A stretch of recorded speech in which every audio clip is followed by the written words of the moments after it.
Muy bien. Mis queridos hermanos, les ruego que oren conmigo. Padre, gracias te damos, Señor, por tu palabra. Esta enseñanza del día de hoy realmente es una enseñanza que, aunque conocemos muchos, algunos de nosotros la hemos visto en la práctica. Sin embargo, Señor, siempre tú nos muestras un poco más allá, Señor, para que cumplamos tu voluntad de vivir en paz entre los hermanos. Te pido que así nos los muestres, Señor, y que sea tu palabra y tu Espíritu el que habla a través de mí. Te lo pedimos en el nombre de Jesucristo. Amén. Bien, mis hermanos, vamos a nuestra Biblia, a los versículos del capítulo 18, del 15 al 22. Yo traigo la versión de la Biblia de las Américas. Ustedes pueden irla comparando con su Biblia Reina Valera 60. Vale la pena hacerlo, con un par de detalles.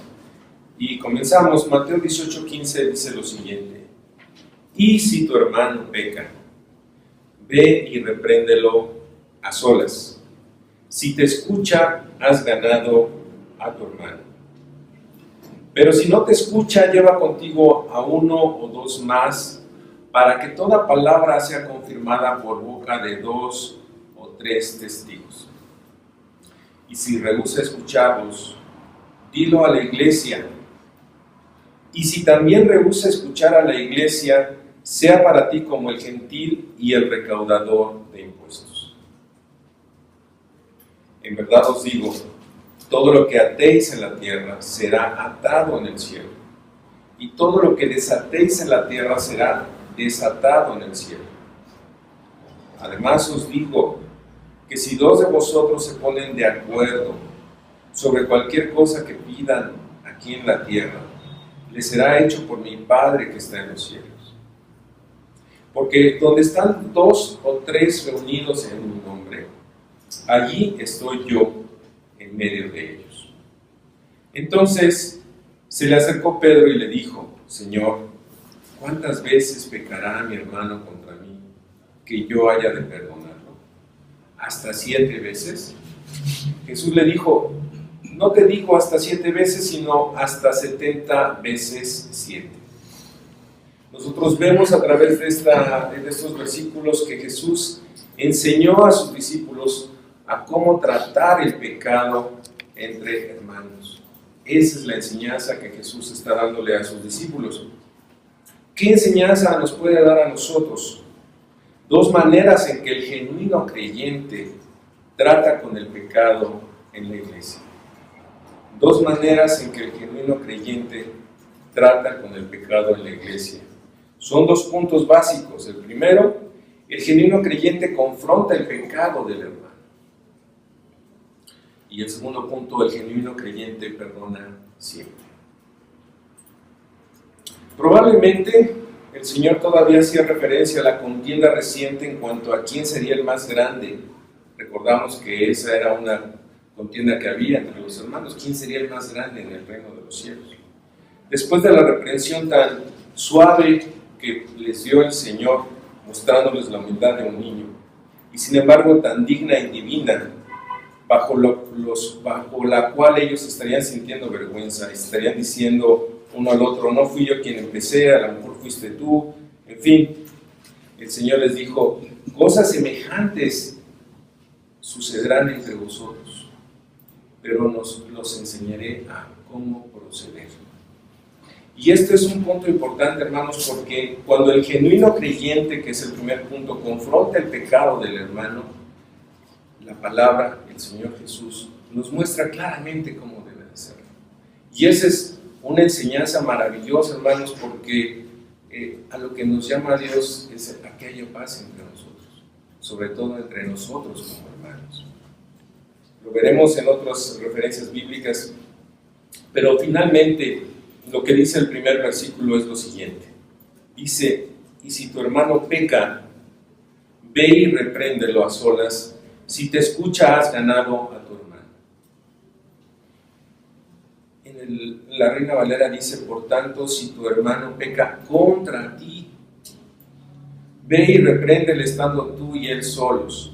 Si te oyere, has ganado a tu hermano. En el En la Biblia Nestlé, que es la Biblia en griego, contra ti no aparece entre corcheas, entre paréntesis, y es obvio que no venían los mensajes originales, bueno, los más antiguos. Esto significa que no le quita sentido al pasaje nada más ponerle peca, porque el pecado podría ser contra ti, contra la iglesia, pero finalmente sabemos que el pecado es contra Dios. Y lo que nos debe de preocupar a nosotros como creyentes es precisamente ¿qué? La santidad de la iglesia, la santidad del cuerpo de Cristo. Entonces, la primera pregunta que me hice, ¿qué pecado? ¿De qué pecado estamos hablando? ¿Un pecado individual? ¿Un pecado colectivo? ¿Qué tipo de pecado? Yo la respuesta que encontré es todos y cada uno. Todos y cada uno, porque aquí no hace una distinción. Y donde no hace distinción la palabra, ¿por qué nosotros la vamos a hacer? Dice el pecado. Entonces, aquí lo que podemos decir, por ejemplo, con Lucas también, Lucas 17:3, dice, si tu hermano peca sin más, ¿qué tenemos que decir? Ve y repréndelo. Ve y repréndelo. Esto muestra el interés que cada miembro de la iglesia, en nuestro caso local, debe tener por su hermano que se desvíe. Y nadie puede repetir la insolente frase de Caín, ¿soy yo acaso guarda de mi hermano? Así lo decía en Génesis 4:9 Caín al Señor, ¿no? ¿Después de qué? De que lo habían matado. Cuando hablamos de pecado, se refiere a cometer una falta contra quién.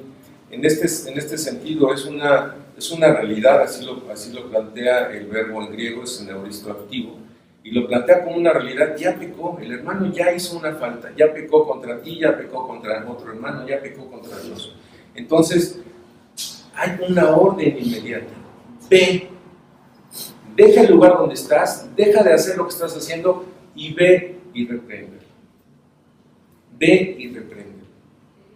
Ahora, en este sentido, es clara la palabra aquí, dice, ve y repréndelo a solas. Dice aquí que es imperativo, es una orden que da el Señor. Hazlo.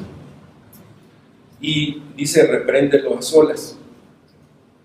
Y yo me puse a pensar, bueno, hay otra palabra en Gálatas 6:1 que nos enseña lo siguiente. Nos enseña también lo mismo, que vayamos y hablemos con nuestro hermano, como hermano.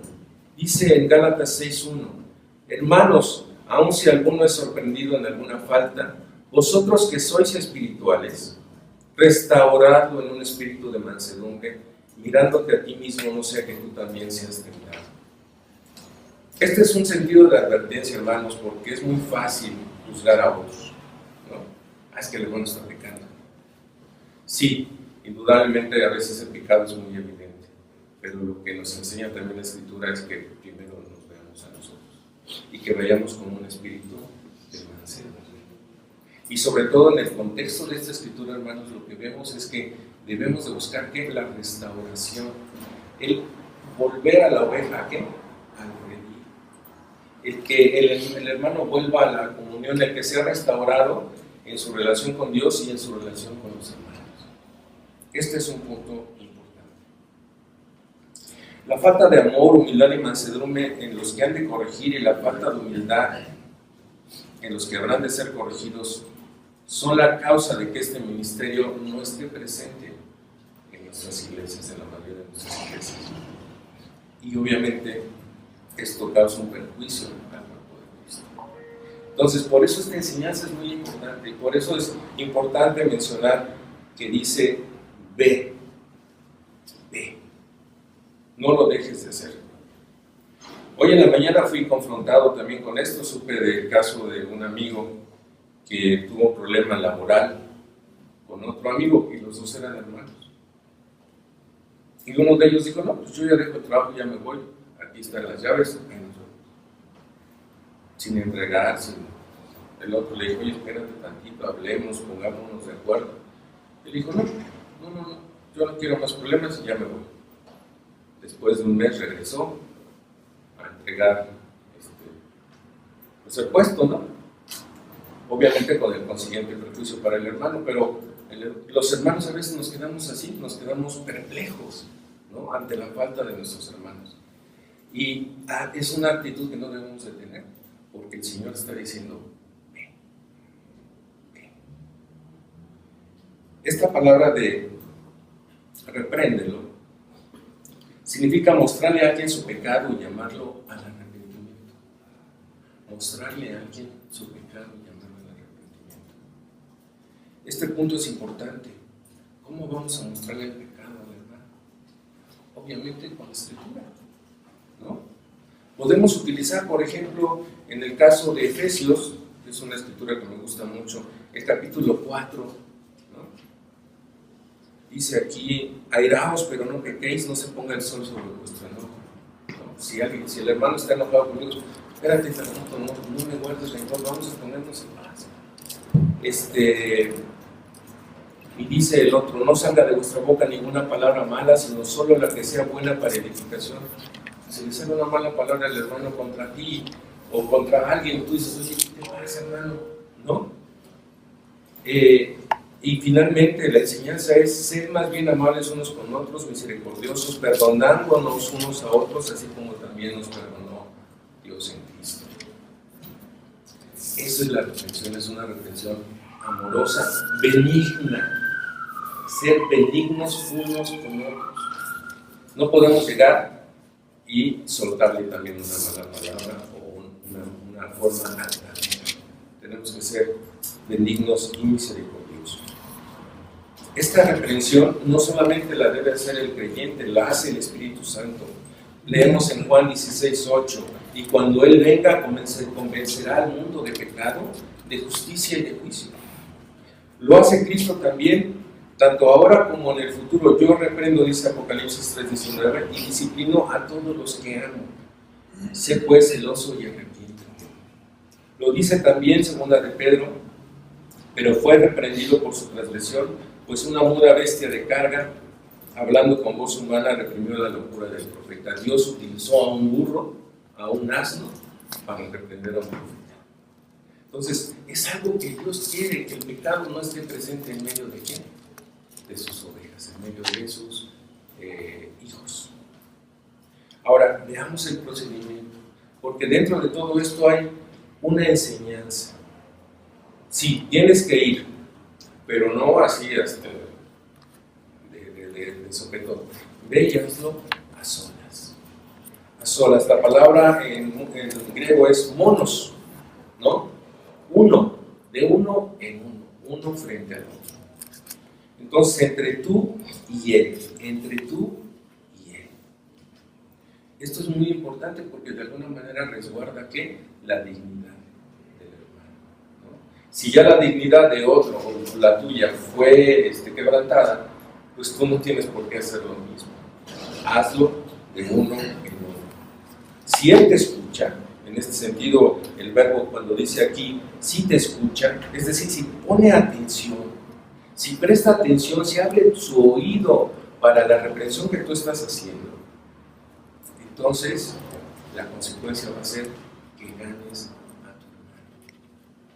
¿Por qué? Porque él va a escuchar con atención, va a decir, tienes razón, tienes razón. Y ganar al hermano que hierra, este es un indicativo que significa que es algo que finalmente puede suceder. Si nos fijamos, el Señor estaba previniendo, no es algo que estuviera sucediendo en ese momento, pero Él sabía que iba a suceder, ¿no? Es un tiempo que el Señor preveía que podía suceder y está estableciendo el remedio para ese tipo de situaciones. Bien, pero finalmente si ese hermano se niega a escucharte, dice el versículo 16, pero si no te escucha, lleva contigo a uno o a dos más para que toda palabra sea confirmada por boca de 2 o 3 testigos. Esto es importante, dice aquí que lleves a uno o dos más, por lo menos deberán ser 2 testigos. por lo menos deberán ser 2 testigos. El llevar contigo es tomar consigo, es un verbo también que está en imperativo, no es algo que quede a tu arbitrio. Es decir, no puedes decir, no, pues aquí me llevo a los 20 o voy otra vez yo solito. No, si la primera vez no te escuchan, la palabra te lo dice claramente. Toma contigo a 2, a 1 o 2 más. Toma contigo. Bien, ¿qué pasa aquí? ¿Por qué es importante llevar a 2 testigos? Bueno, porque de alguna manera esos testigos tienen que ser o dar testimonio, ¿no?, de las palabras que se dicen y de los hechos que ocurren en medio de ello, pero no es algo que nosotros tengamos, que es una idea del Señor nada más. Bueno, es del Señor, pero viene también confirmada en la Biblia, ¿no? Cuando llevas a 1 o 2 más, por ejemplo, veamos de Deuteronomio 19:15.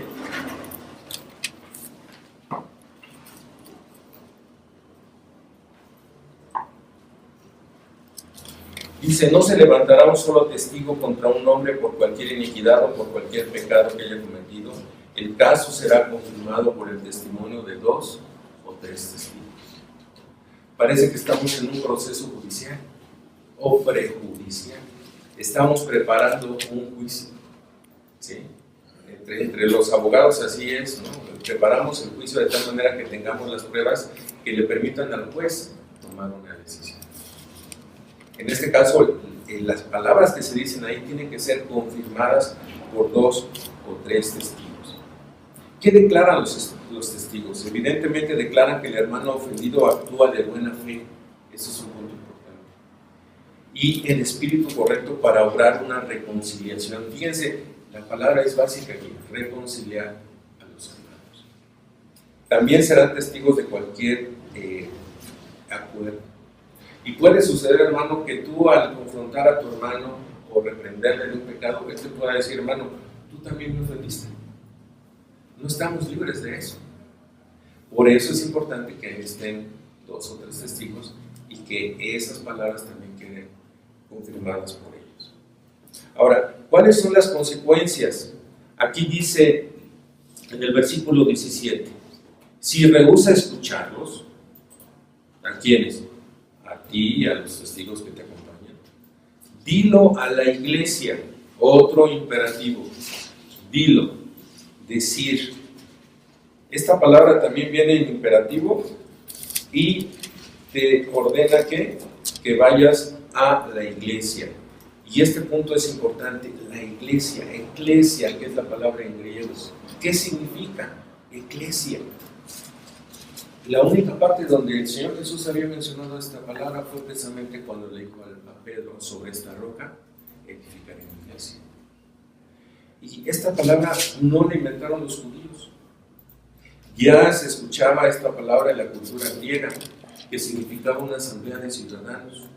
Lo vemos cuando aparece Pablo en Atenas, ¿no? Hablaba de las asambleas que se realizaban frecuentemente.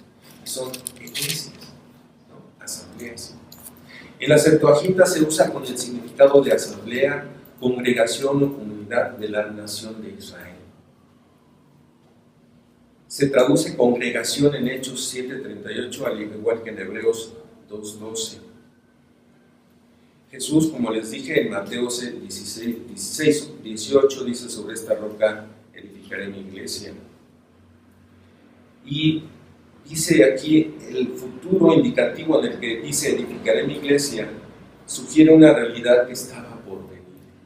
Es decir, el Señor se vuelve a referir a la iglesia como una realidad que estaba por venir. Sin embargo, tenemos que estar conscientes, hermanos, de que para que pudiese haber una iglesia cristiana en la tierra, era necesario que ocurrieran 4 cosas. Primero, que Cristo muriera expiatoriamente por nosotros. Mateo 16:21.